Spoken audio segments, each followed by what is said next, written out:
이 손, 국통 손잡이를 맨손으로 잡으셨죠. 낯선 목소리였습니다. 진료대 위에 올려놓은 오른손을 누군가 조심스럽게 짚고 있었어요.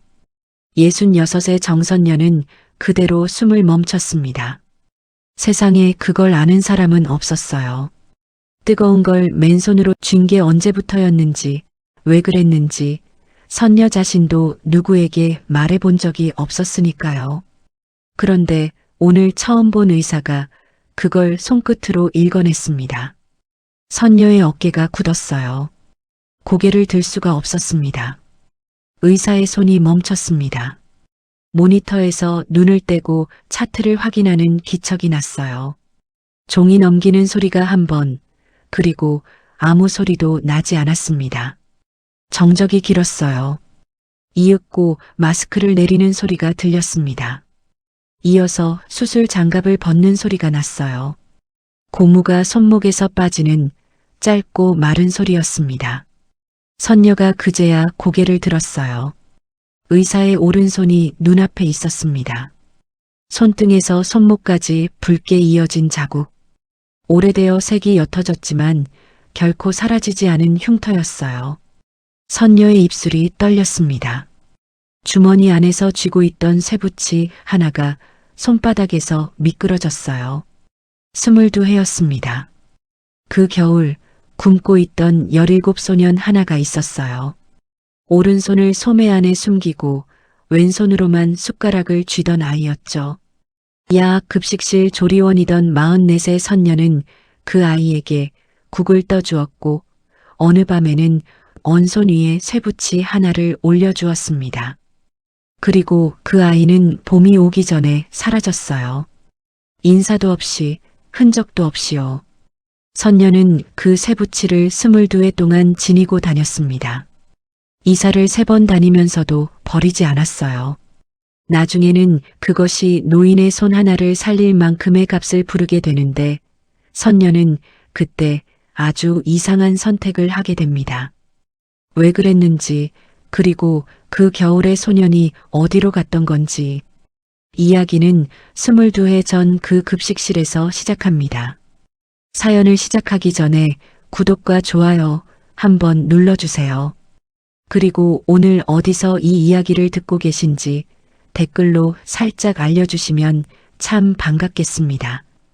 오늘 하루도 여러분 곁에 따뜻한 것이 하나쯤은 놓여 있기를 바라겠습니다. 22해 전 11월이었습니다. 소도시 변두리 낡은 3층 상가 건물 지하에 성실의학이 있었어요. 간판은 페인트가 벗겨져 성실의 실자가 반쯤 지워져 있었죠. 저녁 6시가 되면 지하 계단으로 사람들이 내려왔습니다. 교복을 입은 아이는 하나도 없었어요. 작업복 차림, 배달복 차림, 앞치마를 미처 못 벗은 차림. 낮에 일하고 밤에 배우러 오는 사람들이었습니다. 급식실은 교실 2칸을 튼 자리였어요. 형광등이 4개 달렸는데 그중 하나는 늘 깜빡거렸습니다. 그 아래 양은 국통에서 된장국 김이 올라오고 있었어요. 44세 정선녀가 국자를 저었습니다. 국물이 도는 소리가 낮게 났어요. 배식이 시작됐습니다.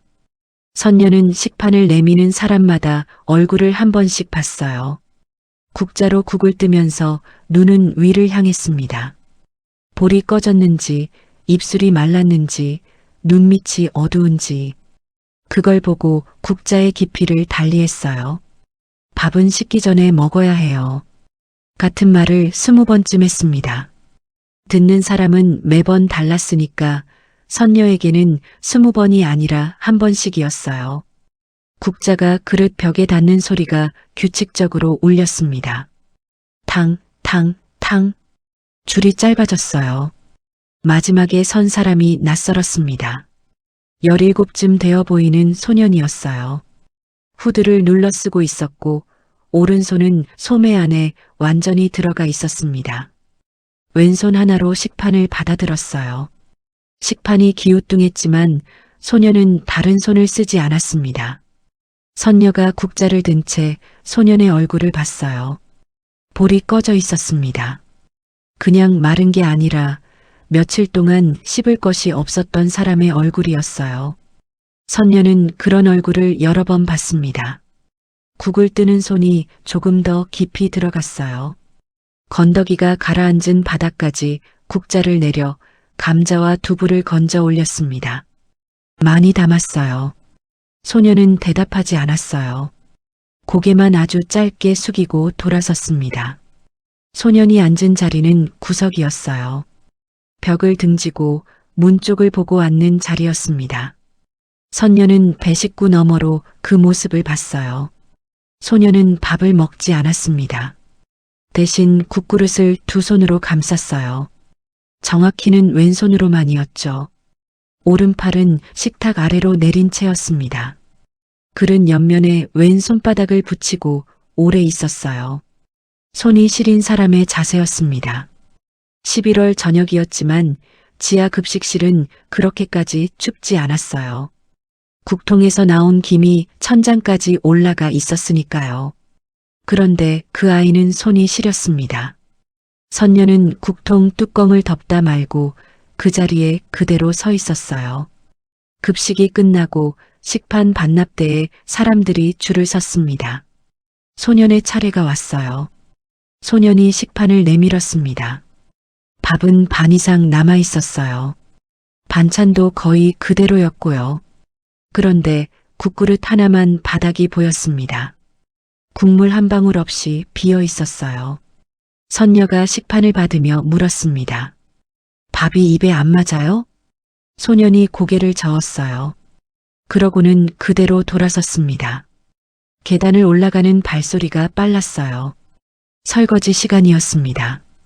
수도에서 나오는 물이 차가웠어요. 선녀는 고무 장갑을 끼지 않았습니다. 장갑을 끼면 그릇에 남은 기름기가 손끝으로 안 느껴져서였죠. 찬물에 손이 붉어졌지만 그건 늘 있는 일이었어요. 야간 경비 5만복이 대걸레를 밀며 들어왔습니다. 49이었어요. 야학 건물 전체를 혼자 맡고 있었죠. 청소도 하고 문단속도 하고 겨울엔 보일러도 만졌습니다. 새로 온 애 봤소? 선녀가 손을 멈추지 않고 물었어요. 저기 구석에 앉던 애 말이요? 낮에 배달 다닌답디다. 오토바이 타고. 만복이 대걸레를 짜며 대꾸했습니다. 부모는요? 없다더군. 만복이 그 말을 하고는 걸레질을 계속했어요. 잠시 후에 한마디 덧붙였습니다. 묻지 마쇼. 여기 오는 애들 다 사연 있어. 하나하나 다 물으면 아주머니 몸이 못 버텨. 형광등이 깜빡였어요. 선녀는 대답하지 않고 그릇을 헹궜습니다. 다만 물소리 사이로 만복이 못 들었을 만큼 작게 말했어요. 그래도 밥은 먹여야지. 사흘이 지났습니다. 소녀는 매일 왔어요. 매일 같은 자리에 앉았고 매일 국만 비웠습니다. 밥은 늘 반 이상 남았어요. 나흘째 되는 날이었습니다. 선녀는 소년이 식판을 내밀었을 때 그것을 받지 않았어요. 손을 뒤로 하고 그대로 서 있었습니다. 소년이 식판을 든 채 멈췄어요. 이유는 안 물을게요. 선녀가 말했습니다. 목소리가 낮았어요. 뒤에 줄 선 사람이 없다는 걸 확인하고 하는 말이었죠. 근데 밥은 먹고 가요. 소년이 고개를 들었습니다.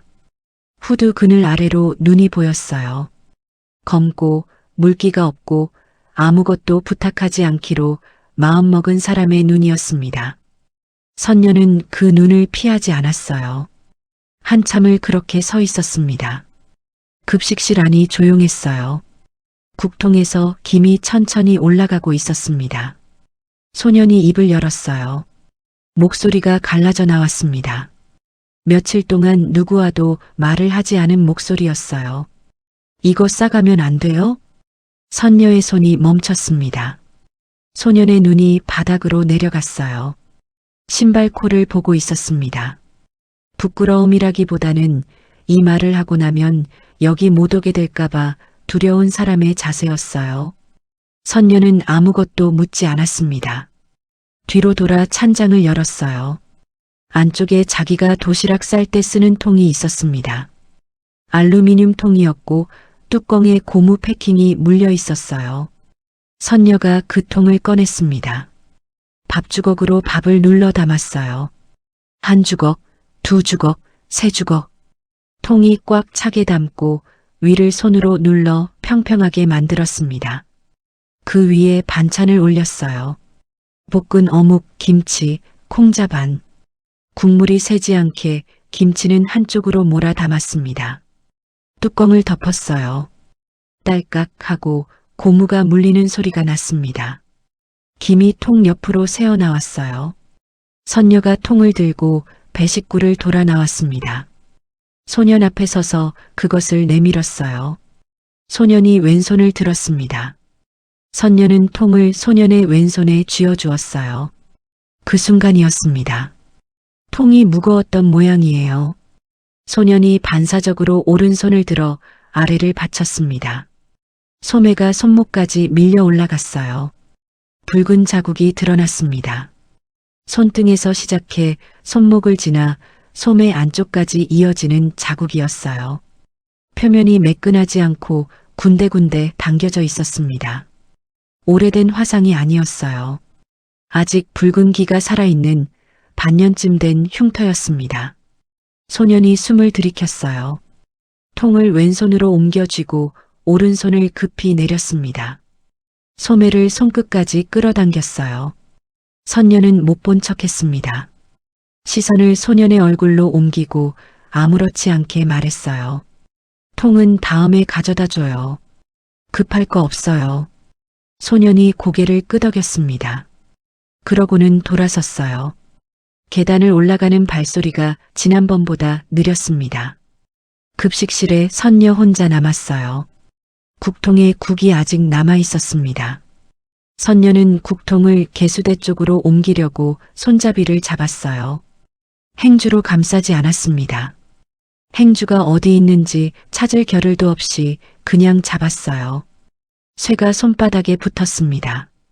살이 익는 감각이 팔을 타고 올라왔어요. 선녀는 소리를 내지 않았습니다. 이를 물고 국통을 개수대까지 옮겨놓고서야 손을 폈어요. 손바닥 가운데가 하얗게 되었다가 붉어졌습니다. 선녀는 그 손을 찬물에 넣었어요. 물이 손바닥에 닿는 순간 통증이 한번 크게 올라왔다가 가라앉았습니다. 창밖으로 뭔가가 지나갔어요. 선녀가 고개를 들었습니다. 지하 급식실의 창은 천장 가까이에 길게 나 있었어요. 바깥 땅바닥 높이에 붙은 창이었죠. 그 창 너머로 하얀 것이 흩날리고 있었습니다. 첫눈이었어요. 그의 첫눈이 내리고 있었습니다. 선녀는 젖은 손을 앞치마에 닦으며 그 창을 올려다봤어요. 일이 끝난 건 9시가 넘어서였습니다. 선녀는 지하 계단을 올라와 상가 건물 밖으로 나왔어요. 눈이 얇게 깔려 있었습니다. 발을 디디면 자국이 남을 만큼만 쌓여 있었죠. 버스 정류장은 왼쪽이었어요. 그런데 선녀는 오른쪽을 봤습니다. 소년이 걸어간 방향이었어요. 그쪽은 오래전에 문을 닫은 공장 부지였습니다. 담이 무너져 있고 가로등도 절반은 나가 있었어요. 낮에도 사람이 잘 다니지 않는 길이었습니다. 그 어둠 속 어딘가에 희미한 불빛이 하나 있었어요. 창고 같은 건물의 창이었습니다. 촛불인지 손전등인지 알 수 없는 아주 약한 불빛이었어요. 눈발 사이로 그것이 깜빡거렸습니다. 선녀는 걸음을 멈췄어요. 한참을 그 자리에 서 있었습니다. 눈이 어깨에 쌓였어요. 결국 선녀는 그쪽으로 가지 않고 정류장으로 돌아섰습니다. 오늘은 통에 밥을 담아 보냈으니까요. 오늘 밤은 그 아이가 굶지 않을 테니까요. 다음 날 새벽 4시 반이었습니다. 선녀는 도시락 공장 작업대 앞에 서 있었어요. 야학 급식은 저녁일이고 새벽에는 공장에서 도시락을 쌌습니다. 컨베이어가 돌아가면 밥칸에 밥을 담고 반찬칸에 반찬을 넣는 일이었어요. 쉬는 시간에 식대 봉투가 나왔습니다. 그날 점심을 사 먹으라고 주는 돈이었어요. 선녀는 그 봉투를 열지 않고 앞치마 안주머니에 넣었습니다. 옆에서 그걸 본 동료가 물었어요. 오늘도 점심 안 먹게? 속이 좀 그래서요. 어제도 그러더니. 동료가 혀를 찼습니다. 그러다 선녀의 앞치마 주머니를 흘끗 봤어요. 누구 주려고 그러지? 선녀는 웃기만 했습니다. 그날 저녁 급식실이었어요. 배식이 끝나갈 무렵이었습니다. 선녀는 국통 앞에 서서 국그릇 3개를 나란히 놓았어요. 첫 번째 그릇에 국을 떴습니다. 소년이 여기서 먹을 몫이었어요. 두 번째 그릇에 국을 떴어요. 이건 도시락통에 담아보낼 몫이었습니다. 국은 새니까 따로 작은 통에 담아야 했죠. 그리고 세 번째 그릇에도 국을 떴습니다. 이건 선녀의 저녁이 아니었어요. 선녀는 그날 저녁을 먹지 않을 생각이었습니다. 아침에 봉투를 그대로 두고 나왔으니 점심도 안 먹었고 저녁도 안 먹으면 하루를 통째로 굶는 셈이었죠. 예순이 아직 안 된 나이였지만 44의 몸도 하루를 굶으면 저녁에 손이 떨렸습니다. 그래도 선녀는 세 번째 그릇을 채웠어요. 그 그릇은 냉장고에 넣어둘 참이었습니다. 내일 저 아이가 또 며칠을 굶고 왔을 때 밥을 짓기 전에 우선 데워서 먼저 내놓으려고요. 국자가 세 번째 그릇 벽에 닿았습니다. 탕 하는 소리가 텅 빈 급식실에 울렸어요. 선녀의 등 뒤에서 형광등이 또 한 번 깜빡였습니다. 12월 중순이었습니다. 급식실 천장 가까이 난 창 너머로 목련나무 밑동이 보였어요. 상가 건물 뒤편 화단에 서 있는 나무였습니다. 지하에서는 나무의 아랫동만 보였고 가지 끝은 창틀에 잘려 보이지 않았죠. 잎은 다 졌습니다. 앙상한 가지 위에 눈이 얹혀 있었어요. 얹혔다기보다는 걸려있는 모양새였습니다. 바람이 불면 가지가 흔들리면서 눈이 후두득 떨어졌어요. 선녀는 걸레로 창을 닦다가 손을 멈췄습니다. 봄에는 저기서 하얀 것이 핀다고 만복이 말했었어요. 작년 봄에 선녀는 그 꽃을 보지 못했습니다. 봄에는 급식실 창을 닦을 일이 없었으니까요. 배식 시간이었습니다. 6시가 지나고 6시 15분이 지나고 6시 반이 지났어요. 소녀는 오지 않았습니다. 구석자리가 비어 있었어요. 벽을 등지고 문 쪽을 보고 앉는 그 자리가요. 선녀는 배식구 너머로 그 자리를 몇 번이나 봤습니다. 7시가 되자 사람들이 다 빠져나갔어요. 선녀는 국통 뚜껑을 덮지 않았습니다. 김이 계속 올라갔어요. 처음에는 기둥처럼 솟더니 시간이 가면서 가늘어졌습니다. 나중에는 국물 표면 위로 아지랑이처럼만 흔들렸어요. 7시 반이 되었습니다. 국이 식었어요. 표면에 기름이 하얗게 뜨기 시작했습니다. 선녀는 그제야 뚜껑을 덮었어요. 그날 밤이었습니다. 선녀는 도시락통에 밥을 담았어요. 오늘 급식으로 나온 밥이 아니라 집에 가서 새로 지을 밥을 담을 생각이었습니다. 그런데 손이 먼저 움직여서 남은 밥을 눌러 담고 있었죠. 국은 따로 작은 통에 옮겼습니다. 식은 국이었어요. 그래도 담았습니다. 만복이 퇴근하다 그 모습을 봤어요. 어디 가려고? 금방 다녀올게요. 그쪽으로 가려는 거요? 만복이 턱으로 창밖을 가리켰습니다. 폐공장 쪽이었어요. 선녀는 대답하지 않고 통을 보자기에 쌌습니다. 만복이 뭐라고 더 말하려다가 그만두었어요. 대신 자기 사물함에서 손전등을 꺼내 선녀에게 건넸습니다. 거기 가로등 다 나갔소. 밤 9시였어요. 폐공장 부지는 눈이 그대로 쌓여 있었습니다. 발자국이 하나도 없었어요. 아무도 다니지 않는다는 뜻이었죠. 선녀는 손전등을 들고 그 위를 걸었습니다. 눈이 신발 안으로 들어왔어요. 양말이 젖었습니다. 창고는 부지 안쪽에 있었어요. 원래 자재를 쌓아두던 건물 같았습니다. 슬레이트 지붕이 한쪽 귀퉁이가 내려앉아 있었고 벽에는 페인트로 쓴 숫자가 남아 있었어요. 문틈으로 바람이 새고 있었습니다. 선녀가 문 앞에 섰어요. 손을 들었다가 내렸습니다. 다시 들었다가 또 내렸어요. 여기까지 왔는데 문을 두드리면 그 아이가 어떻게 될까? 자기가 여기 사는 걸 들켰다고 생각하면 내일부터 급식실에 안 오지 않을까? 선녀의 손이 공중에 멈춰 있었습니다. 그때 문이 안에서 열렸어요. 소년이 서 있었습니다. 담요를 어깨에 두르고 있었어요. 얇은 담요였습니다. 입술이 파랬어요. 창백한 게 아니라 파랬습니다. 창고 안에서 나오는 공기가 밖과 다르지 않았어요. 온도가 똑같았습니다. 안에 있으나 밖에 있으나 마찬가지라는 뜻이었죠. 소년이 선녀를 봤습니다. 그리고 아무 말 없이 문을 다시 닫으려 했어요. 선녀가 문틈에 발을 넣었습니다. 문이 발등에 부딪혔어요. 소년이 놀라 손을 놓았습니다. 선녀가 문을 밀고 한 발 들어섰어요. 밥은 식기 전에 먹어야 해요. 선녀가 보자기를 풀었습니다. 도시락통을 꺼내 소년의 가슴에 안겼어요. 소년의 팔이 떨렸습니다. 통을 받는 것도 아니고 안 받는 것도 아닌 채로 팔이 그냥 떨렸어요. 추워서인지 다른 것 때문인지 알 수 없었습니다. 선녀는 소년의 팔을 잡아 통을 제대로 안게 해주었어요. 창고 안이 손전등 불빛에 드러났습니다.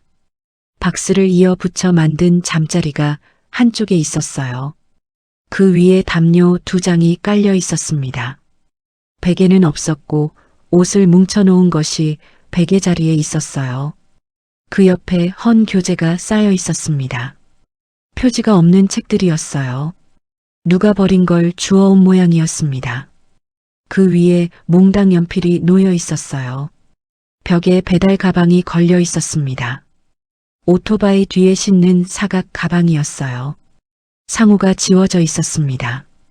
그리고 바닥에 선녀의 손전등이 그것을 비췄어요. 화상 연고 튜브였습니다. 하얀 튜브였고 끝이 완전히 말려 올라가 있었어요. 마지막 한 방울까지 짜낸 흔적이었습니다. 뚜껑은 옆에 따로 굴러다니고 있었어요. 선녀는 그것을 오래 봤습니다. 소년이 그 시선을 알아챘어요. 발을 슬쩍 옮겨 튜브를 가렸습니다. 선녀는 시선을 걷었어요. 앉아서 먹어요. 소년이 박스 위에 앉았습니다. 선녀는 그 앞 콘크리트 바닥에 앉았어요. 차가웠습니다. 엉덩이로 냉기가 곧장 올라왔어요. 소년이 도시락통 뚜껑을 열었습니다. 김이 나오지 않았어요. 오는 동안 다 식었으니까요. 밥이 굳어 있었고 국은 표면에 기름이 떠 있었습니다. 소년이 그걸 내려다보고 있었어요. 한참 그러고 있다가 입을 열었습니다. 저 여기 사는 거 아니에요. 알아요. 진짜예요. 잠깐만 있는 거예요. 알아요. 선녀가 2번 다 같은 대답을 했어요. 캐묻지 않았습니다. 소년의 어깨에서 힘이 조금 빠졌어요. 그리고 소년이 말했습니다. 아주 평평한 목소리였어요. 감정이 하나도 실려 있지 않은 목소리였습니다. 반년 전에 불이 났어요. 선녀는 아무 말도 하지 않았어요. 새벽이었는데요. 저는 제 방에 있었고 부모님은 안방에 계셨어요. 소년이 도시락통 가장자리를 왼손 엄지로 문질렀습니다. 연기가 나서 깼어요. 안방 문을 열려고 했는데 거기서 말이 한 번 끊겼어요. 문고리가 뜨거웠어요. 선녀의 등이 굳었습니다. 손이 미끄러졌어요. 익어서요. 그래서 안 열렸어요. 2번, 3번 잡았는데 계속 미끄러졌어요. 소년이 고개를 들었습니다. 제 손이 미끄러워서 문이 안 열렸어요. 그 말을 하는 소년의 얼굴에 아무 표정이 없었어요. 울고 있지도 않았고 화가 나 있지도 않았습니다. 반년 동안 혼자 그 문장을 수백 번 반복한 사람의 얼굴이었어요. 하도 여러 번 말해서 이제 그 말이 자기 자신에게조차 아무 소리도 내지 않는 얼굴이었습니다. 선녀는 아무 말도 하지 않았어요. 위로하지 않았습니다. 내 잘못이 아니라고 말하지 않았어요. 그런 말은 이미 누군가 했을 테고 아무 소용이 없었을 테니까요. 선녀는 다른 걸 했습니다. 도시락통 뚜껑을 완전히 젖혔어요. 그리고 통 옆에 놓인 숟가락을 집었습니다. 소년의 왼손을 잡았어요. 소년이 움찔했지만 빼지는 않았습니다. 선녀는 소년의 손바닥에 숟가락을 올렸어요. 그리고 손가락을 하나씩 접었습니다. 새끼손가락부터 약지, 중지, 검지, 마지막에 엄지를 눌러 숟가락 위에 얹었어요.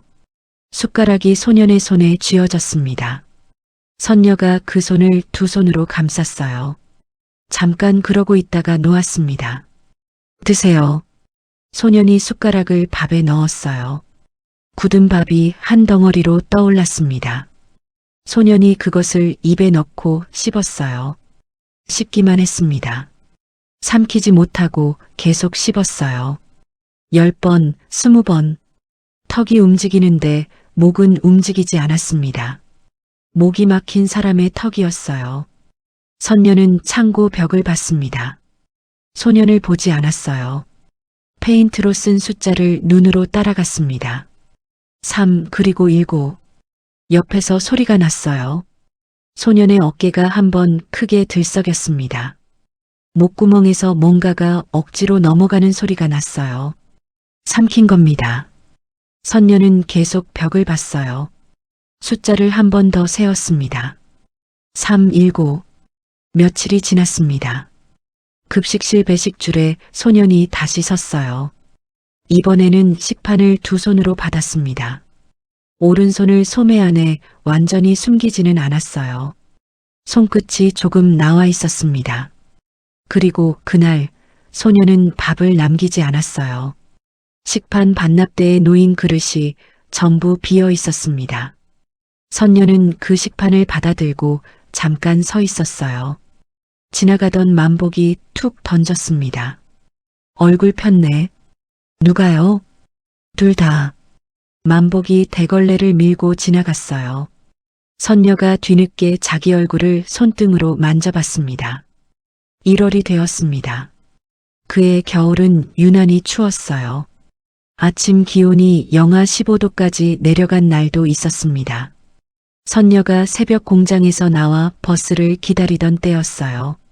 길 건너로 배달 오토바이 한 대가 지나갔습니다. 소년이었어요. 헬멧을 썼는데도 알아봤습니다. 등에 맨 가방이 그 가방이었으니까요. 선녀는 오토바이를 눈으로 따라갔어요. 소년은 왼손으로만 손잡이를 잡고 있었습니다. 오른손은 주머니 안에 들어가 있었어요. 오토바이를 한 손으로 몰고 있는 겁니다. 신호대기에서 멈췄을 때도 오른손은 나오지 않았어요. 주머니 안에서 손을 녹이고 있는 거였습니다. 영하 15도에 오토바이를 타면 손이 어떻게 되는지 선녀는 알았어요. 손이 곱아서 브레이크를 못 잡습니다. 그런데 저 아이는 성한 손 하나로 몰면서 다친 손은 주머니에 넣어 지키고 있었어요. 신호가 바뀌고 오토바이가 갔습니다. 선녀는 버스가 오는데도 타지 않았어요. 다음 버스를 기다렸습니다. 그날 오후였어요. 선녀가 시장에 갔습니다. 야학 가기 전 2시간이 비었어요. 그 시간에 시장 잡화점에 들렀습니다. 잡화점 주인은 60쯤 된 남자였어요. 좌판에 별걸 다 늘어놓고 팔았습니다. 장갑, 양말, 귀마개, 그리고 겨울 물건들이요. 선녀가 손난로를 집어들었습니다. 몇 가지 종류가 있었어요. 흔들면 따뜻해지는 일회용도 있었고 전기로 충전하는 것도 있었습니다. 그런데 선녀의 손이 간 건 다른 거였어요. 금속으로 된 것이었습니다. 손바닥 하나가 딱 들어가는 크기였어요. 겉이 은색이었고 표면에 잔무늬가 촘촘하게 새겨져 있었습니다. 뚜껑을 열면 안에 심지가 들어 있었어요. 무거웠습니다. 들어보니 묵직했어요. 그건 기름 넣는 거요. 주인이 말했습니다. 라이터 기름 있잖소. 그거 한 번 넣으면 12시간은 가요. 13시간까지도 가고. 12시간이요? 오래 가요. 그리고 그건 안 뜨거워요. 딱 손 녹일 만큼만 따뜻해. 주인이 손난로를 들어 뒤집었습니다. 이거 지금 안 나와요. 만들던 데가 문 닫았거든. 나도 이게 마지막 물건이요. 선녀가 값을 물었어요. 주인이 부른 값은 선녀의 하루 일당보다 비쌌습니다. 새벽 공장 일당하고 야학 급식 일당을 합쳐도 모자랐어요. 선녀가 손난로를 내려놓았습니다. 그리고 좌판을 한 바퀴 돌았어요. 다른 물건들을 봤습니다. 일회용 손난로 10개들이 묶음이 훨씬 쌌어요. 선녀가 그 묶음을 들었다가 놓았습니다. 일회용은 하루면 끝나니까요. 그 아이는 내일도 오토바이를 탈 테고 모레도 탈 테고 겨울 내내 탈 텐데요. 선녀가 다시 금속 손난로 앞으로 갔습니다. 지갑을 열었어요. 안에 든 돈을 세었습니다. 2번 세었어요. 이거 주세요. 집에 돌아온 건 저녁이었습니다. 선녀는 반지하 방에 앉아 손난로를 꺼냈어요. 설명서가 종이 한 장 들어 있었습니다. 글씨가 작아서 눈을 가늘게 뜨고 읽었어요. 뚜껑을 열고 심지를 확인했습니다. 라이터 기름을 조금씩 부었어요. 솜이 기름을 빨아들이는 게 보였습니다. 성냥으로 심지 끝에 불을 붙였어요. 불꽃이 잠깐 올라왔다가 사라졌습니다. 그러고는 안에서 조용히 열이 나기 시작했어요. 뚜껑을 닫고 손바닥에 올렸습니다. 처음에는 아무 느낌이 없었어요. 1분쯤 지나자 금속이 미지근해졌습니다. 3분쯤 지나자 따뜻해졌어요. 주인 말이 맞았습니다. 뜨겁지 않았어요. 딱 손 녹일 만큼만 따뜻했습니다. 선녀는 그 손난로를 손바닥 위에 올려두고 한참 있었어요. 그러다 뭔가 생각이 났는지 일어섰습니다. 부엌 서랍을 열었어요. 그 안에 못이 몇 개 굴러다니고 있었습니다. 예전에 벽에 못을 박고 남은 것들이었죠. 선녀가 가장 가는 못을 골랐습니다. 손난로를 뒤집었어요. 밑면은 매끈했습니다. 아무것도 새겨져 있지 않았어요. 선녀가 못끝을 밑면에 댔습니다. 그리고 긁기 시작했어요. 금속이라 잘 파이지 않았습니다. 힘을 주면 못이 미끄러졌어요. 선녀는 왼손으로 손난로를 눌러잡고 오른손으로 못을 밀었습니다. 첫 글자를 새기는데 10분이 걸렸어요. K. 그 다음 글자도 10분이 걸렸습니다. 뒤. 마지막 글자를 새기다가 못이 미끄러져 선녀의 검지를 그었어요. 피가 한 방울 났습니다. 선녀는 손가락을 입에 넣었다가 빼고 다시 못을 잡았어요. H. 세 글자가 완성됐습니다. 삐뚤빼뚤했어요. 글자 크기도 제각각이었습니다. K는 크고 D는 작았고 H는 옆으로 누워 있었어요. 선녀가 그것을 들여다봤습니다. 잃어버려도 주인은 알아야지. 혼잣말을 했어요. 손난로를 다시 뒤집어 손바닥에 올렸습니다. 여전히 따뜻했어요. 새긴 글자가 있는 밑면이 손바닥에 닿았습니다. 며칠 뒤 저녁이었습니다. 배식이 끝났어요. 사람들이 빠져나가고 급식실에 몇 명만 남아 있었습니다. 선녀가 소년을 불렀어요. 학생. 소년이 돌아봤습니다. 선녀가 손짓으로 배식구 앞으로 오라고 했어요. 소년이 다가왔습니다. 선녀는 아무 말도 하지 않았어요.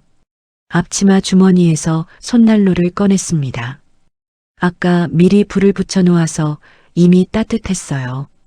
그리고 소년의 오른손을 잡았습니다. 소년이 놀라서 손을 뺐어요. 반사적인 동작이었습니다. 몸이 먼저 반응한 거였어요. 선녀가 다시 그 손을 잡았습니다. 소년이 또 빼려고 했어요. 이번에는 선녀가 놓지 않았습니다. 소매를 손목까지 밀어 올렸어요. 붉은 자국이 형광등 아래 그대로 드러났습니다. 소년이 고개를 옆으로 돌렸어요.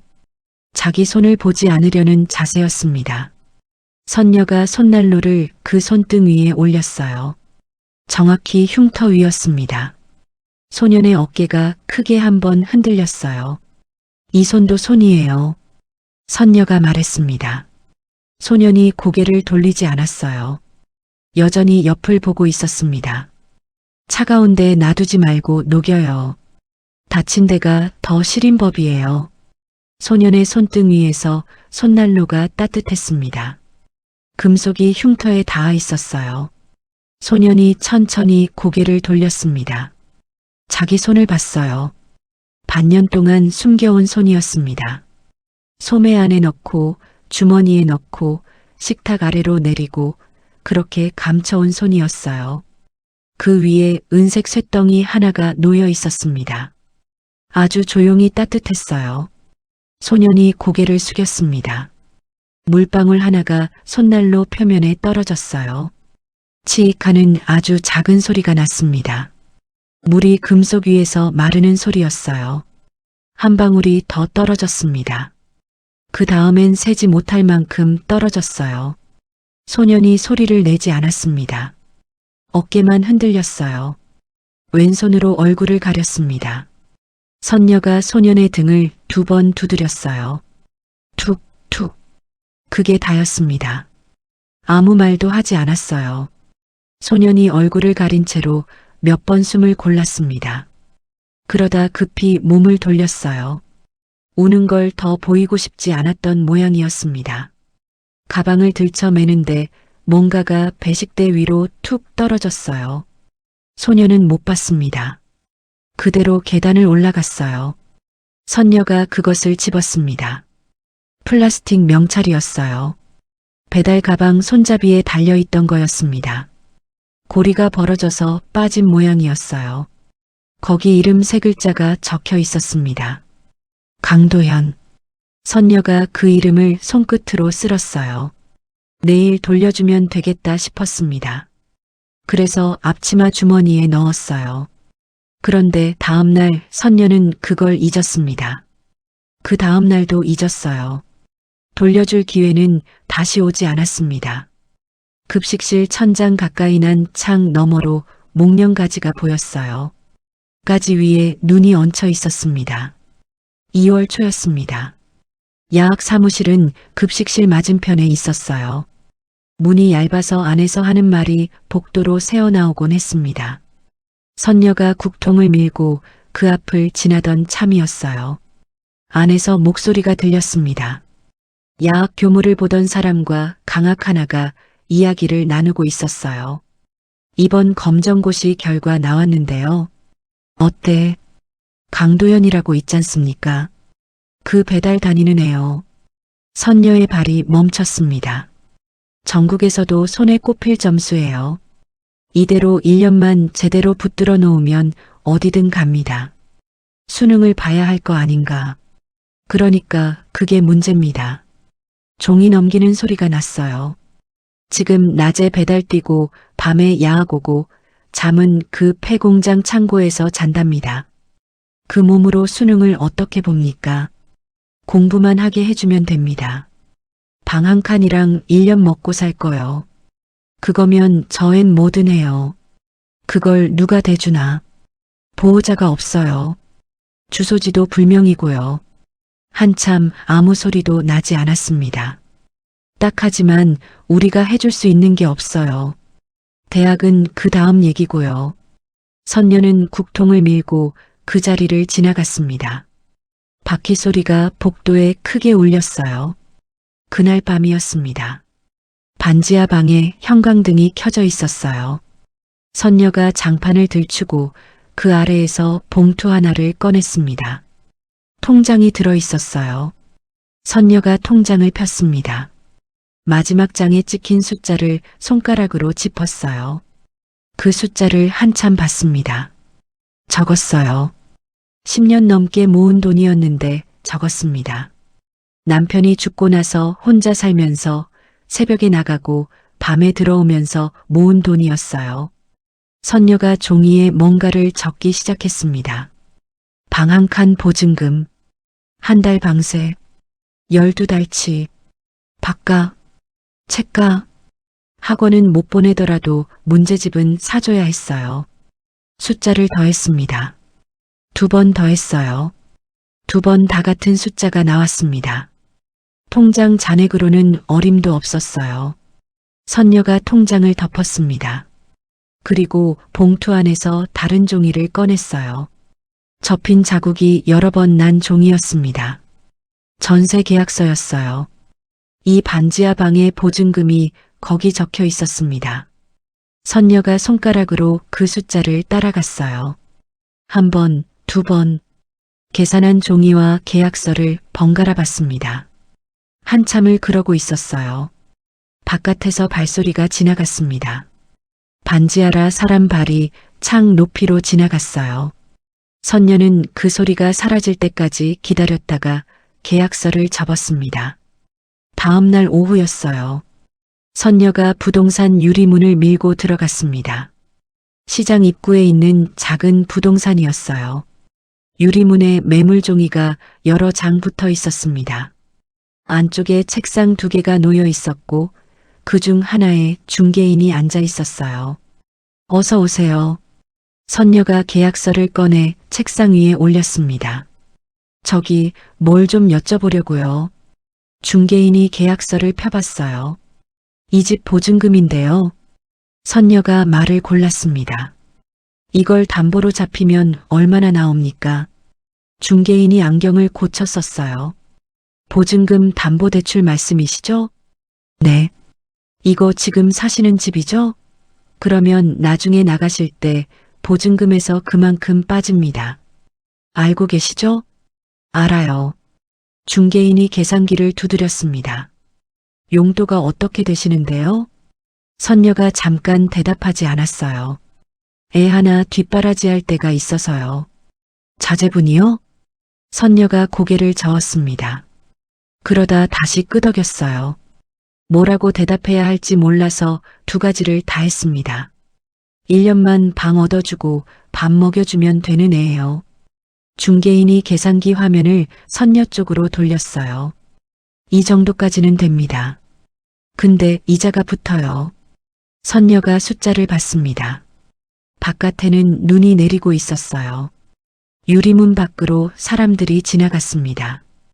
우산을 쓴 사람, 안 쓴 사람, 시장 봉투를 든 사람. 그중 하나가 유리문 앞에서 멈췄어요. 배달 가방을 등에 맨 소년이었습니다. 오토바이를 길가에 세워두고 걸어오던 참이었어요.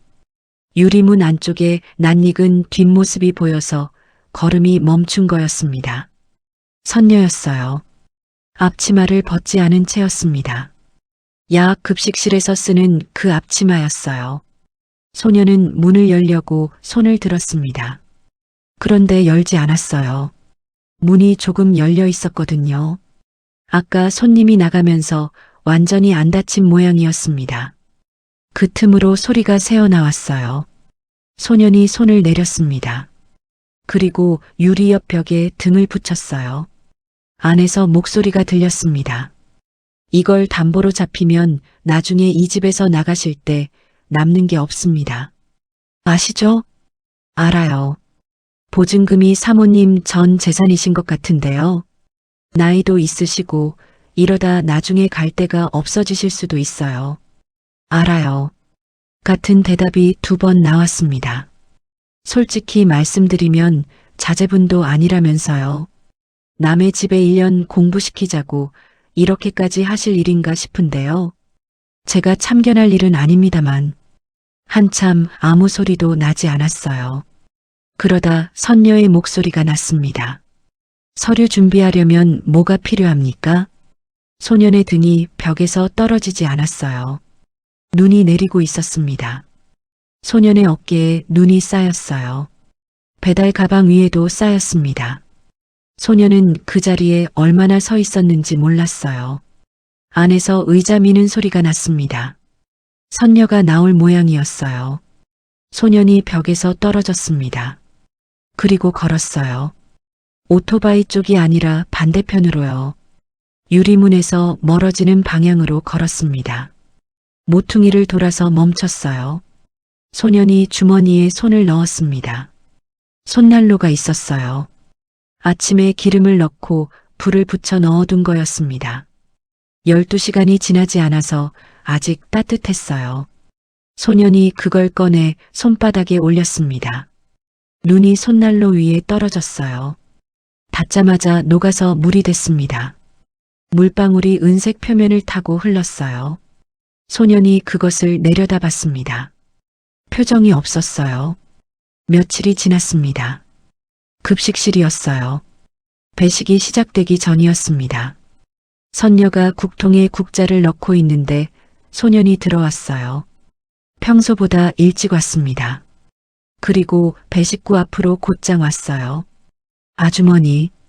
선녀가 고개를 들었습니다. 소년이 웃고 있었어요. 선녀는 소년이 웃는 걸 처음 봤습니다. 넉 달 가까이 봐왔는데 처음이었어요. 저 후원 받게 됐어요. 선녀가 국자를 놓았습니다. 국자가 국통 안으로 떨어져 소리를 냈어요. 선녀는 그걸 줍지도 않았습니다. 야학에서 연결해 줬대요. 어디 재단이라는데 수능 볼 때까지 방이랑 생활비 대준대요. 진짜요? 네. 어제 연락받았어요. 선녀가 배식구 밖으로 나왔습니다. 소년 앞에 서서 두 손으로 소년의 손을 잡았어요. 오른손도 왼손도 다 잡았습니다. 흉터가 있는 손을 그냥 잡았어요. 아이고. 선녀의 목소리가 갈라졌습니다. 아이고, 잘됐다. 진짜 잘됐다. 선녀가 소년의 손을 흔들었어요. 위아래로 몇 번 흔들었습니다. 내가 그럴 줄 알았어. 그렇게 공부하는데 하늘이 안 보고 있겠나 했어. 선녀의 눈에 물이 찼습니다. 고맙습니다, 진짜. 누구한테 고맙다고 해야 되나 모르겠는데 하여튼 고맙습니다. 소년이 선녀의 얼굴을 봤어요. 그리고 시선을 옆으로 옮겼습니다. 국통 쪽을 봤어요. 국통 뚜껑 손잡이를 봤습니다. 저도 좋아요. 소년이 말했습니다. 진짜 좋아요. 목소리가 평평했어요. 선녀는 그걸 눈치채지 못했습니다. 자기가 우느라 못 봤어요. 그날 저녁이었습니다. 선녀가 야학 사무실 전화를 빌렸어요. 부동산 번호를 눌렀습니다. 저기 며칠 전에 보증금 담보 물어봤던 사람인데요. 아, 네. 그거 없던 걸로 해주세요. 왜요? 서류 준비하신다면서요. 안 해도 되게 됐어요. 선녀가 말했습니다. 후원 받게 됐대요. 그 애가요. 수화기 너머에서 중개인이 뭐라고 대꾸했어요. 잘 됐다는 말이었습니다. 선녀가 수화기를 내려놓았습니다. 그러고는 그 자리에 그대로 서서 혼자 웃었어요. 다행이다. 아무도 없는 사무실이었습니다. 진짜 다행이다. 2월 말이었습니다. 성실야학의 그 학기 마지막 급식 날이었어요. 소년이 왔습니다. 그리고 국을 2그릇 먹었어요. 한 그릇을 비우고 그릇을 들고 와서 더 달라고 했습니다. 선녀가 놀라서 웃었어요. 오늘 웬일이에요? 많이 먹어두려고요. 선녀가 국을 가득 떠줬습니다.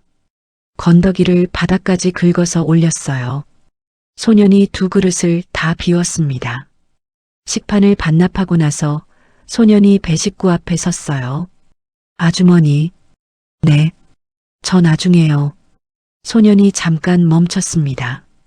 첫 월급 받아서 제일 먼저 올게요. 선녀가 웃었어요. 첫 월급은 부모님 드리는 거예요. 나 말고. 말해놓고 선녀가 아차했습니다. 소년의 부모는 없었으니까요. 그런데 소년이 웃었어요. 그러니까요. 제일 먼저 올게요. 선녀의 얼굴이 굳었다가 풀렸습니다. 그래요. 그럼. 선녀가 앞치마에 손을 닦았어요. 몸 조심하고요.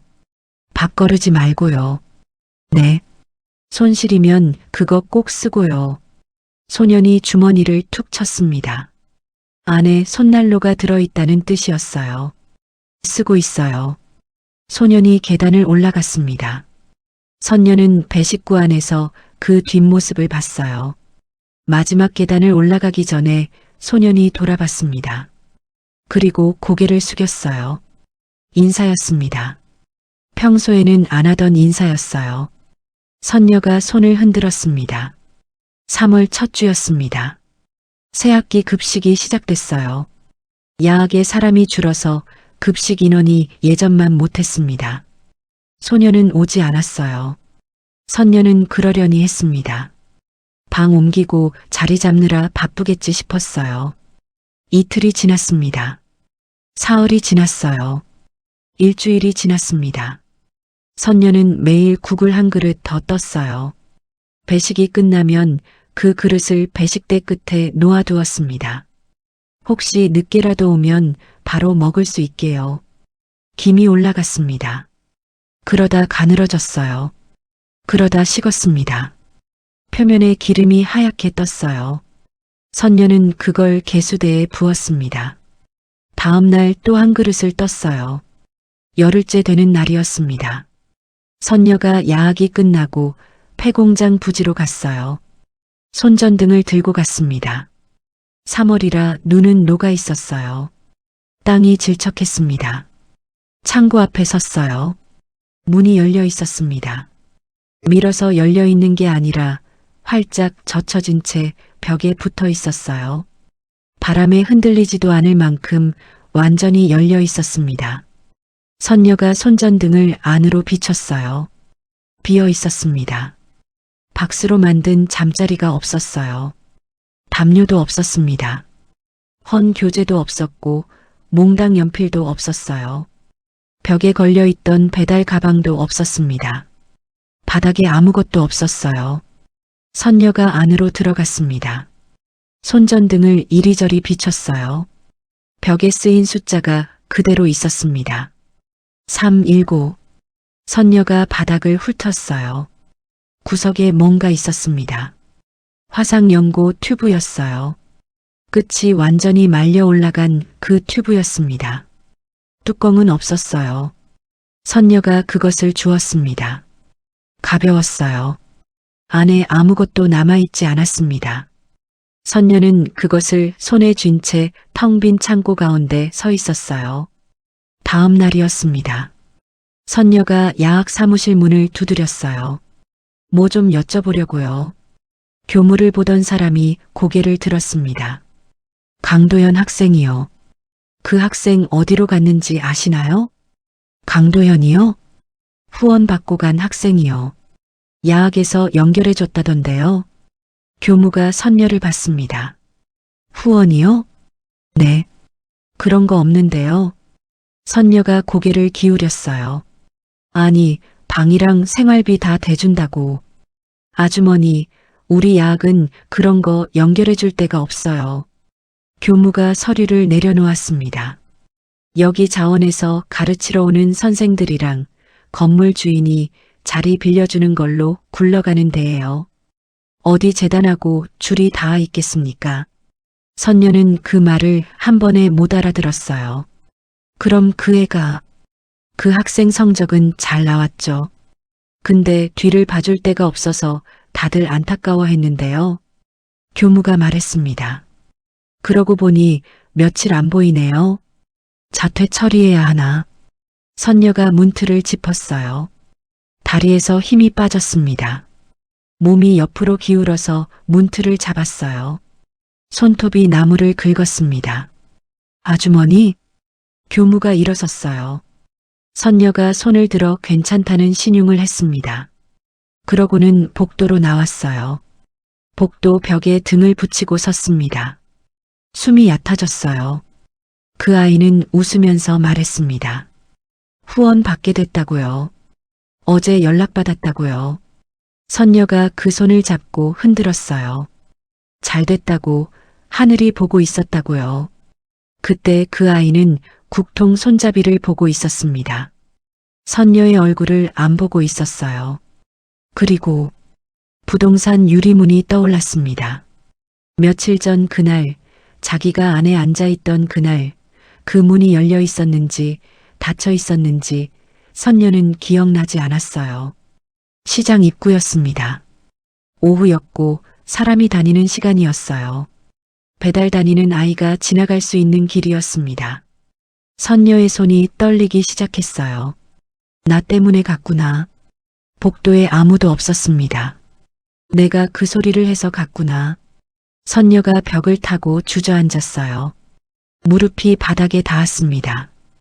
콘크리트가 차가웠어요. 며칠 뒤였습니다. 만복이 선녀를 찾아왔어요. 손에 뭔가를 들고 있었습니다. 두꺼운 노트였어요. 겉장이 닳아서 모서리가 둥그러져 있었습니다. 이거 가져가쇼. 뭔데요? 출석부요. 만복이 그것을 배식대에 올려놓았습니다. 작년 거요. 사무실에서 버린다길래 내가 챙겼소. 선녀가 노트를 폈어요. 이름이 죽 적혀 있었습니다. 야학에 다닌 사람들 이름이었어요. 옆에 날짜별로 동그라미가 그려져 있었습니다. 선녀가 장을 넘겼어요. 한 장, 두 장. 마지막 장 근처에서 손이 멈췄습니다. 강도현. 이름 옆에 동그라미가 빼곡했어요. 하루도 빠지지 않은 줄이었습니다. 11월부터 2월까지 동그라미가 끊기지 않고 이어져 있었어요. 그러다 3월 첫째 줄부터 빈칸이었습니다. 선녀가 그 이름을 손끝으로 짚었어요. 이거 왜 챙기셨어요? 버리길래 그랬소. 만복이 대걸레를 들었습니다. 아주머니가 언젠가 찾을 것 같아서. 만복이 걸레질을 시작했어요. 등을 돌린 채 한마디 더 했습니다. 이거라도 갖고 있으쇼. 선녀가 출석부를 가슴에 안았어요. 4월이었습니다. 야학계단 입구에 종이가 붙었습니다. 폐교 공고였어요. 학생 수가 기준에 못 미쳐서 이번 학기까지만 운영한다는 내용이었습니다. 건물 주인이 자리를 다른 데 세놓기로 했다는 말도 있었어요. 급식실 집기가 트럭에 실렸습니다. 식탁이 나가고 의자가 나가고 배식대가 나갔어요. 냉장고는 중고로 팔렸습니다. 마지막에 국통이 남았어요. 선녀가 그것을 닦았습니다. 안쪽을 수세미로 문지르고 바깥을 행주로 훔치고 손잡이까지 닦았어요. 아무도 시키지 않았는데 닦았습니다. 닦고 나서 인부에게 넘겼어요. 인부가 국통을 들고 계단을 올라갔습니다. 급식실이 비었어요. 바닥에 자국만 남아 있었습니다. 식탁 다리가 놓여 있던 자리, 배식대가 있던 자리, 냉장고가 있던 자리, 그 자리만 색이 달랐어요. 선녀가 창가로 갔습니다. 천장 가까이 난 그 창이었어요. 발판을 딛고 올라서야 밖이 보이는 창이었습니다. 선녀가 발판에 올라섰어요. 창 너머로 화단이 보였습니다. 목련이 피어 있었어요. 까지 끝마다 하얀 것이 벌어져 있었습니다. 겨울 내내 앙상하던 그 가지였어요. 눈이 얹혀있던 그 가지였습니다. 봄이 온 거였어요. 선녀가 그것을 봤습니다. 한참을 봤어요. 발판 위에서 다리가 아플 때까지 봤습니다. 그러다 입을 열었어요. 밥은 식기 전에 먹어야 하는데 아무도 없는 급식실에서 한 말이었습니다. 그날 밤 반지하 방이었어요. 선녀가 서랍을 열었습니다. 손난로는 없었어요. 그 아이한테 줬으니까요. 대신 다른 게 있었습니다. 배달 가방에서 떨어진 그 명찰이었어요. 돌려주려고 주머니에 넣었다가 끝내 못 돌려준 거였습니다. 거기 이름 세 글자가 적혀 있었어요. 강도현. 그 옆에 출석부가 놓여 있었습니다. 그리고 그 옆에 다 쓴 화상 연고 튜브가 있었어요. 세 개가 서랍 안에 나란히 있었습니다. 선녀가 서랍을 닫았어요. 그 이름 석자를 다시 보게 되기까지 22해가 걸립니다. 22해가 지났습니다. 66의 정선녀에게 하루는 새벽 4시 반에 시작됐어요. 알람 없이 눈이 떠졌습니다. 몸이 그 시간에 맞춰져 있었어요. 20년 넘게 그 시간에 일어났으니까요. 일어나면 먼저 오른손을 폈다 오므렸다 했습니다. 자고 나면 손이 굳어 있어서 그걸 풀어야 움직였어요. 10번쯤 쥐었다 펴면 그럭저럭 됐습니다. 5시에 집을 나섰어요. 첫일은 상가 청소였습니다. 3층짜리 건물이었고 계단이랑 복도랑 화장실을 맡았어요. 9시까지 끝내야 했습니다. 대걸레를 짜는 게 제일 힘들었어요. 물을 먹은 대걸레를 비틀어야 하는데 오른손에 힘이 안 들어갔습니다. 왼손으로 대걸레를 잡고 오른손으로 미는 식으로 요령을 부렸어요. 9시에 상가에서 나오면 11시까지 2시간이 비었습니다. 그 시간에 집에 가서 앉아 있었어요. 눕지는 않았습니다. 누우면 다시 일어나기가 힘들었으니까요. 11시에 다시 나갔어요. 난 일은 구내식당 보조였습니다. 근처 공단 안에 있는 식당이었어요. 점심 배식이 12시부터라 그 전에 준비를 끝내야 했습니다. 야채를 다듬고 밥통을 옮기고 국통을 나르는 일이었어요. 22년 동안 이 일을 했습니다. 그날은 화요일이었어요. 메뉴가 순두부찌개였습니다. 국통이 평소보다 무거웠어요. 두부가 들어가서 국물이 되직했거든요. 선녀가 국통 손잡이를 잡았습니다. 이번에는 맨손이 아니었어요. 두꺼운 장갑을 꼈습니다.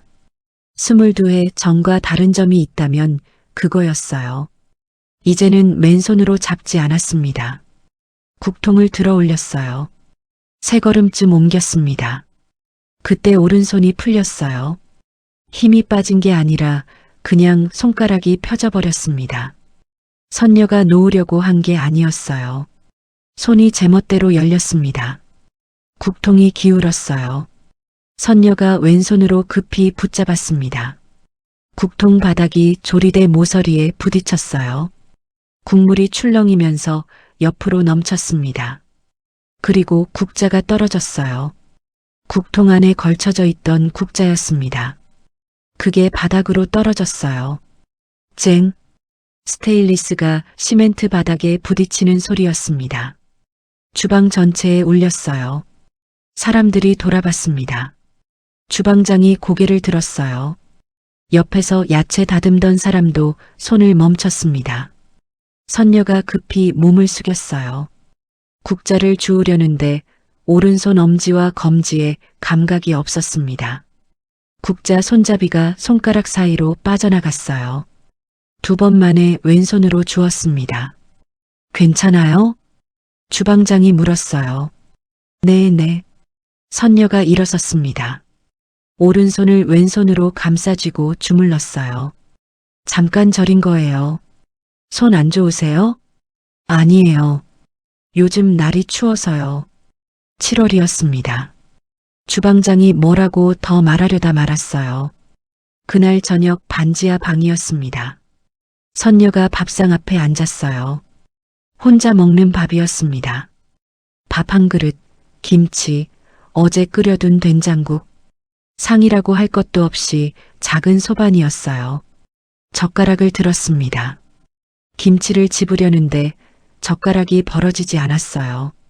오른손 검지와 중지가 젓가락을 벌리는 힘을 못 냈습니다. 두 짝이 붙은 채로 김치를 밀기만 했어요. 선녀가 젓가락을 내려놓았습니다. 숟가락을 들었어요. 숟가락은 쥘 수 있었습니다. 손 전체로 감싸주면 됐으니까요. 숟가락으로 김치를 떴어요.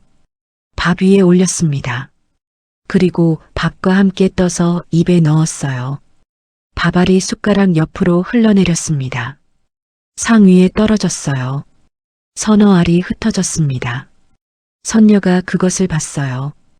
그러고는 숟가락을 든 채 그대로 멈춰 있었습니다. 한참을 그러고 있었어요. 밥상 앞에서 혼자 앉아 있는 노인의 등이 굽어 있었습니다. 형광등이 그 위에서 하얗게 내려왔어요. 선녀가 왼손으로 밥알을 주었습니다. 한 알씩 주어서 입에 넣었어요. 며칠 뒤였습니다. 옆집 문경숙이 문을 두드렸어요. 58이었습니다. 시장에서 좌판을 하는 사람이었어요. 반찬을 하면 늘 조금씩 나눠주는 사람이었습니다. 언니, 나 오이지 담갔는데. 경숙이 통을 들고 들어왔어요. 선녀가 앉은 채로 받으려고 오른손을 내밀었습니다. 경숙이 그 손을 봤어요. 언니. 경숙이 통을 내려놓고 선녀의 손을 잡았습니다. 손가락 마디가 부어 있었어요. 특히 검지와 중지 두 번째 마디가 볼록하게 튀어나와 있었습니다. 손등도 부어 있었어요. 경숙이 선녀의 손목을 잡고 구부려 봤습니다. 안 구부러졌어요. 이게 언제부터 이래? 좀 됐어요. 좀이 언젠데? 선녀가 대답하지 않았습니다. 경숙이 선녀의 손가락을 하나씩 폈어요. 검지가 끝까지 안 펴졌습니다. 반쯤 구부러진 채로 멈췄어요. 언니, 이거 병원 가야 돼. 괜찮아요. 뭐가 괜찮아? 손가락이 안 펴지는데. 일하는데 지장 없어요. 지장이 없기는. 경숙이 목소리를 높였습니다.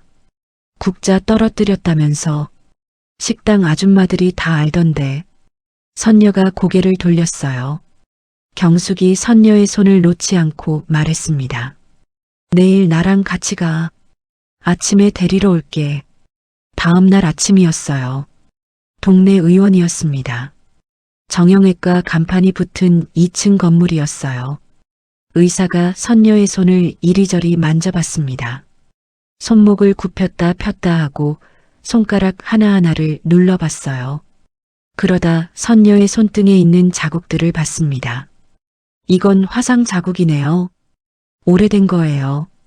한두 개가 아닌데요. 국통을 오래 들어서요. 의사가 검사를 몇 가지 했습니다. 손목 안쪽을 두드리고 손을 뒤로 젖혀놓고 시간을 재고 감각이 어디까지 느껴지는지 물었어요. 그러고 나서 의사가 의자를 돌려 앉았습니다. 수근관이라는 데가 있어요. 의사가 자기 손목 안쪽을 짚었어요. 손목 안쪽에 좁은 통로가 있는데 여기로 신경이 지나갑니다. 이게 눌리면 손가락이 저리고 힘이 빠져요. 그거예요? 그것도 있고요. 의사가 화면을 돌려 보여줬습니다. 힘줄이 달았어요. 손가락 구부리는 힘줄인데 이게 반복해서 마찰이 되면 닳거든요. 어머니는 이게 여러 개예요. 선녀가 화면을 봤어요. 뭔지 알아볼 수는 없었습니다. 그리고 하나 더 있는데요. 의사가 선녀의 손등을 가리켰어요. 이 화상 자국들이요. 이게 아물면서 피부가 당겨졌어요. 그러면 그 아래 힘줄이 움직일 공간이 줄어듭니다. 그게 무슨 말이에요? 손등 피부가 손을 잡아당기고 있는 거예요. 의사가 말했습니다. 신경도 눌리고 힘줄도 닳고 피부도 당기고 세 가지가 같이 있어요. 선녀가 자기 손을 내려다봤어요. 이거 어떻게 하면 돼요? 수술해야 합니다. 약으로는 안 돼요? 이 정도면 약이나 주사로는 안 돼요. 의사가 펜을 내려놓았습니다. 그리고 지금 안 하시면요. 손을 못 쓰게 되실 수 있어요. 아예요. 선녀가 고개를 들었어요. 아예요? 손가락이 굳어서 안 펴집니다. 지금도 검지가 반밖에 안 펴지잖아요. 이게 진행되면 다른 손가락도 그렇게 돼요. 경숙이 옆에서 숨을 들이켰습니다. 그러면 숟가락도 못 잡으세요. 의사가 말했어요. 단추도 못 잠그고요. 세수도 한 손으로 하셔야 하고요. 선녀는 아무 말도 하지 않았습니다. 여기서는 못해요. 큰 병원 가셔야 합니다. 의사가 종이에 뭐라고 적었어요.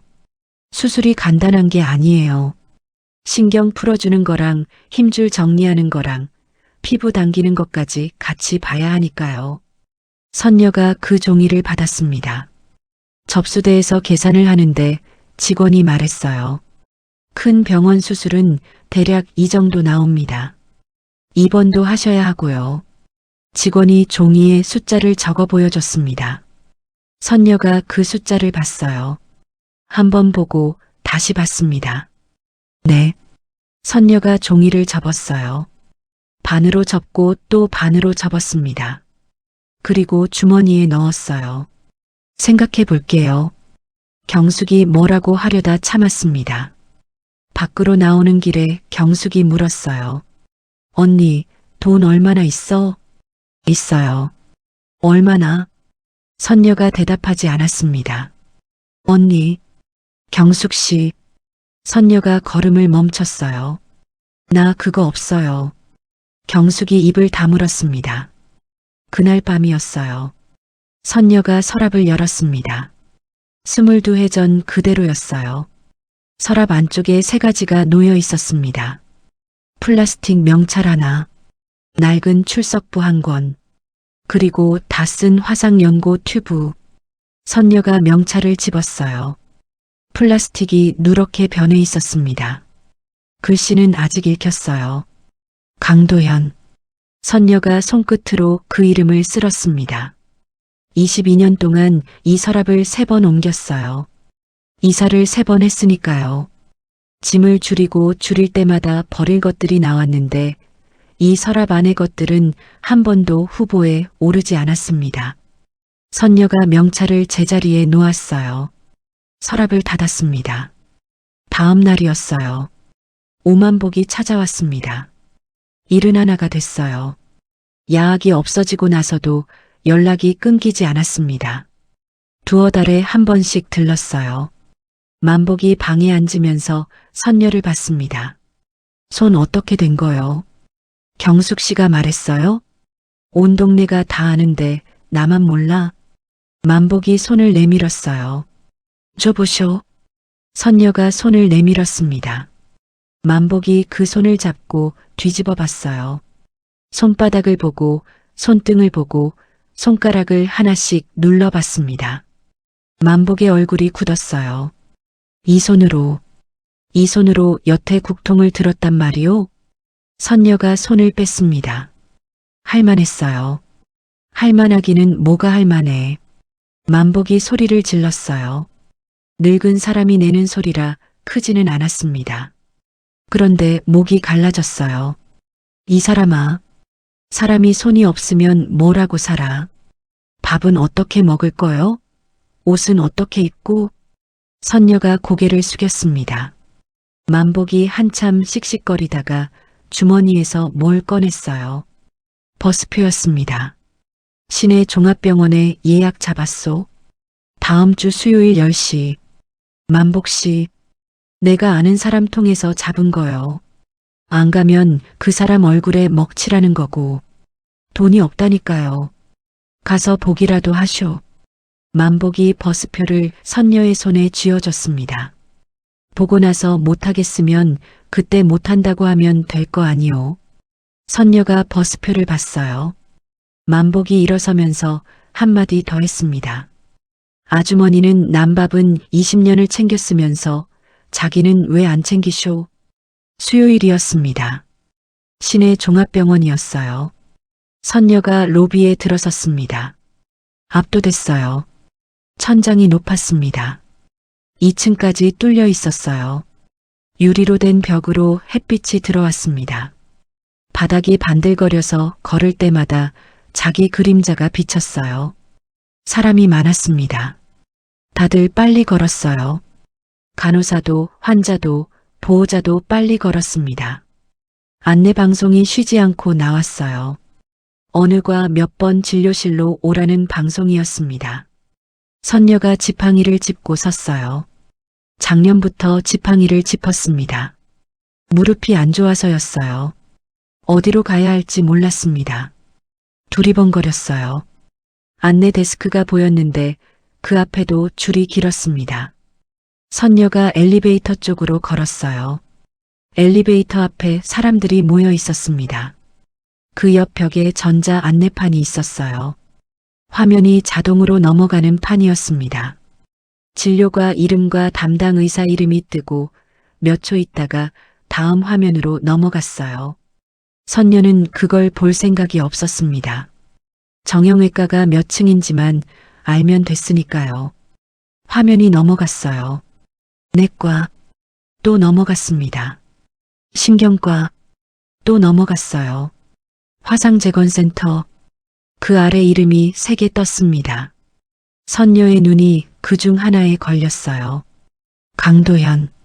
화면이 넘어갔습니다. 정형외과. 선녀의 발이 멈췄어요. 지팡이를 짚은 채 그대로 서 있었습니다. 뒤에서 사람이 지나가면서 선녀의 어깨를 스쳤어요. 선녀는 움직이지 않았습니다. 화면을 봤어요. 정형외과 이름들이 떠 있었습니다. 선녀가 그 앞에 서서 기다렸어요. 화면이 넘어갔습니다. 영상의학과, 또 넘어갔어요. 소아청소년과. 선녀가 계속 서 있었습니다. 지팡이를 쥔 왼손에 힘이 들어갔어요. 화면이 한 바퀴를 돌았습니다. 내과, 신경과, 그리고 화상재건센터. 이름 3개가 떴어요. 가운데였습니다. 강도현. 선녀가 그 3글자를 봤어요. 숨이 얕아졌습니다. 가슴 안에서 뭔가가 위로 올라왔어요. 그걸 억지로 눌렀습니다. 화면이 넘어갔어요. 선녀가 두어 걸음 뒤로 물러섰습니다. 그리고 자기 머리를 손등으로 두어 번 두드렸어요. 아이고, 참. 혼잣말이 나왔습니다. 동명이인이겠지. 선녀가 고개를 저었어요. 세상에 그 이름이 한둘인가. 강씨가 흔하고 도자 돌림도 흔하고 현자로 끝나는 이름도 흔했습니다. 선녀가 아는 사람 중에도 도연이가 또 있었어요. 시장 생선 가게 아들이 도연이었습니다. 그리고 22해였어요. 그 아이가 지금 39일 텐데 어디서 뭘 하는지 알 수가 없었습니다. 살아있는지도 몰랐어요. 선녀가 엘리베이터를 탔습니다. 정형외과 진료였어요. 의사가 선녀의 손을 보고 동네 의원에서 준 종이를 읽었습니다. 수술하셔야겠는데요. 네. 근데 이게 좀 복잡합니다. 의사가 화면에 뭔가를 띄웠어요. 신경 눌린 거랑 힘줄 다른 건 저희 과에서 봅니다. 그런데 손등 피부가 당기는 게 심하네요. 이건 피부 쪽에서 같이 봐야 해요. 안 그러면 저희가 안에서 아무리 풀어놔도 바깥에서 계속 당기거든요. 선녀는 무슨 말인지 반쯤만 알아들었습니다. 수술 2번 해야 돼요? 아니요, 한 번에 같이 합니다. 의사가 말했어요. 협진이라고 하는데요. 2가가 같이 들어가요. 의사가 서류에 뭘 적었습니다.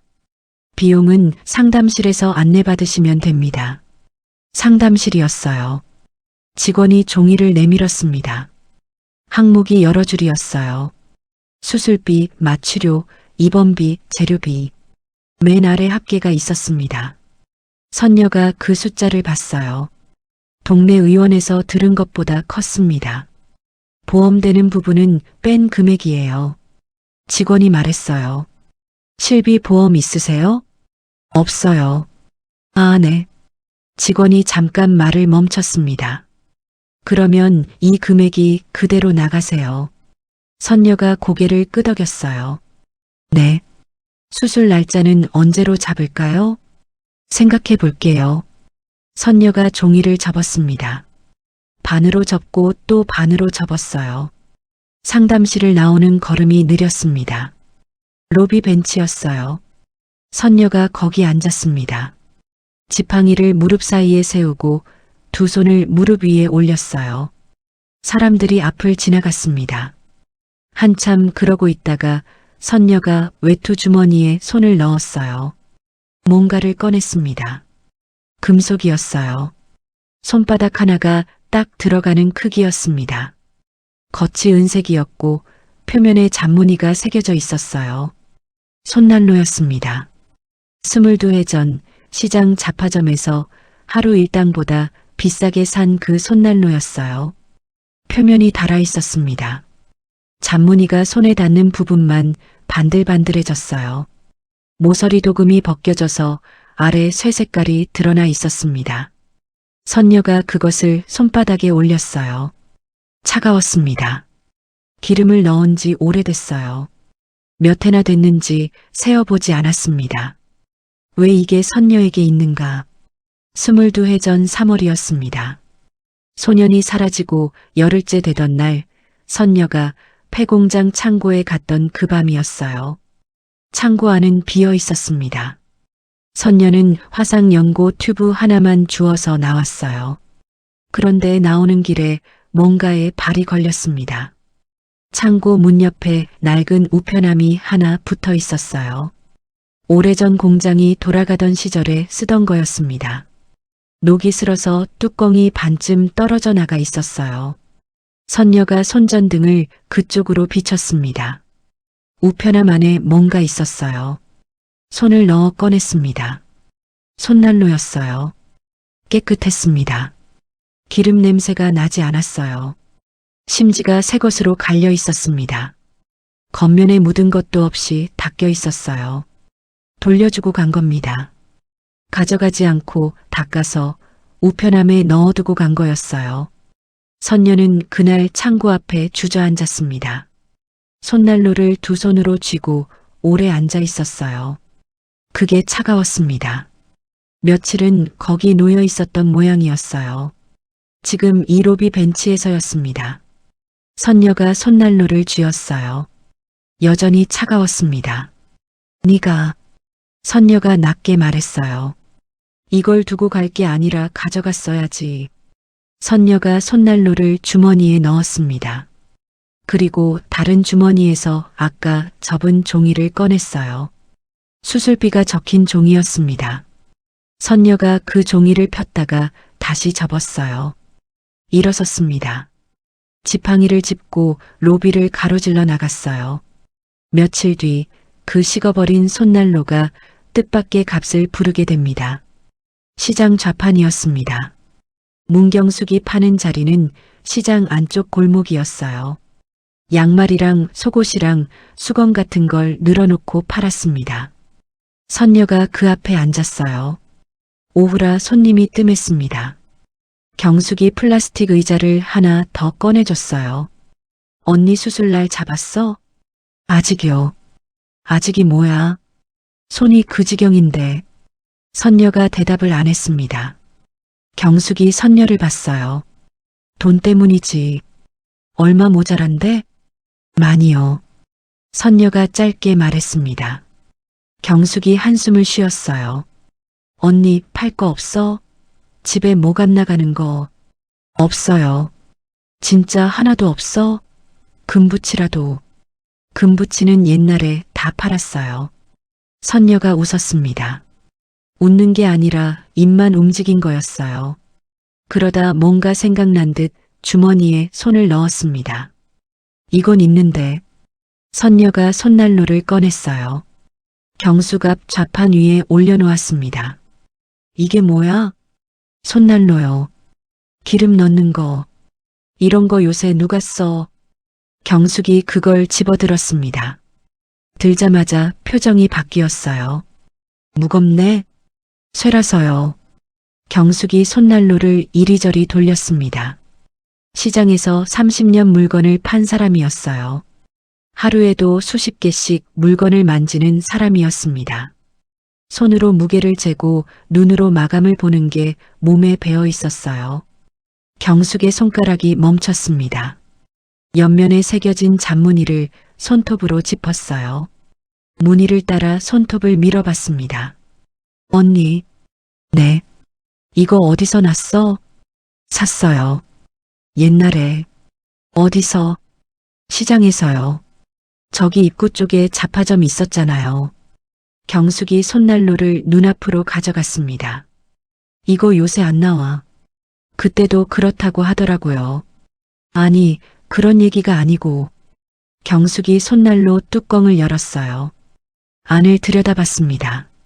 심지가 들어가는 자리와 그 주변 마감을 봤어요.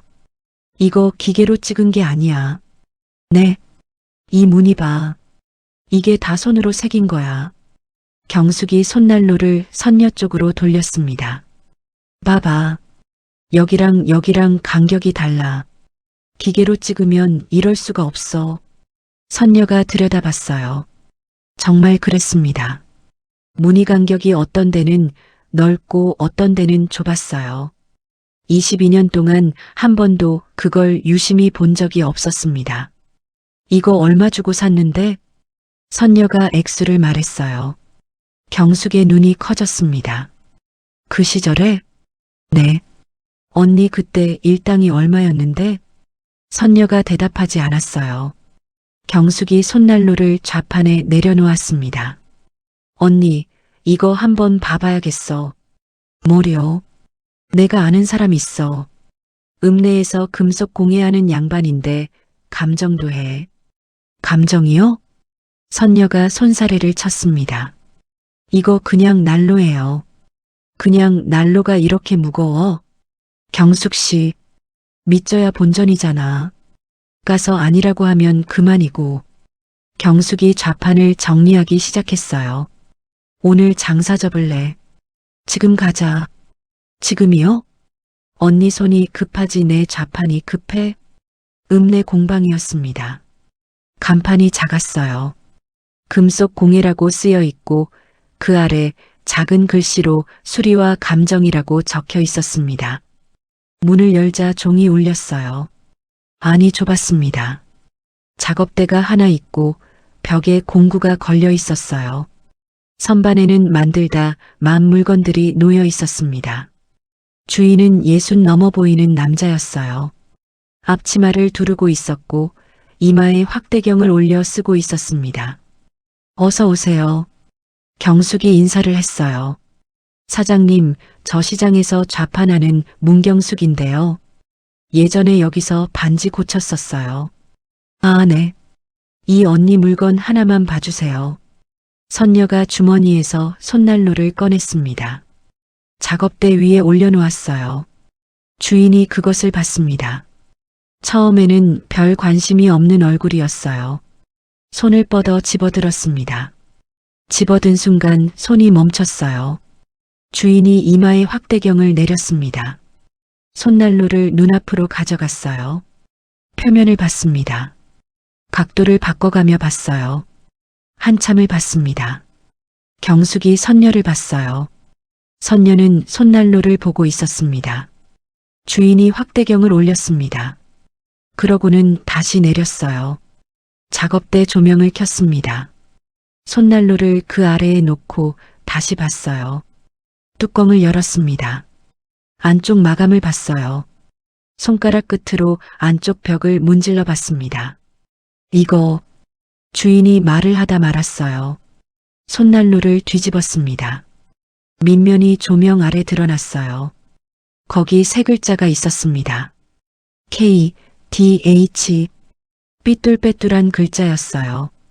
K는 크고 D는 작았고 H는 옆으로 누워 있었습니다. 주인이 그 글자를 확대경으로 봤어요.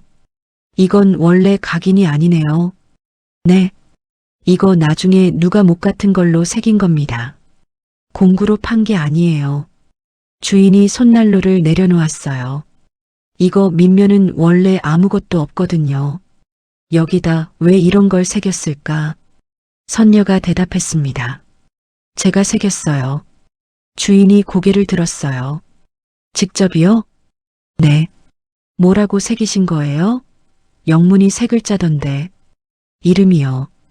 누구 이름이요? 선녀가 잠깐 말을 골랐습니다. 아이 이름이요. 강도연이라고요. 주인이 고개를 끄덕였어요.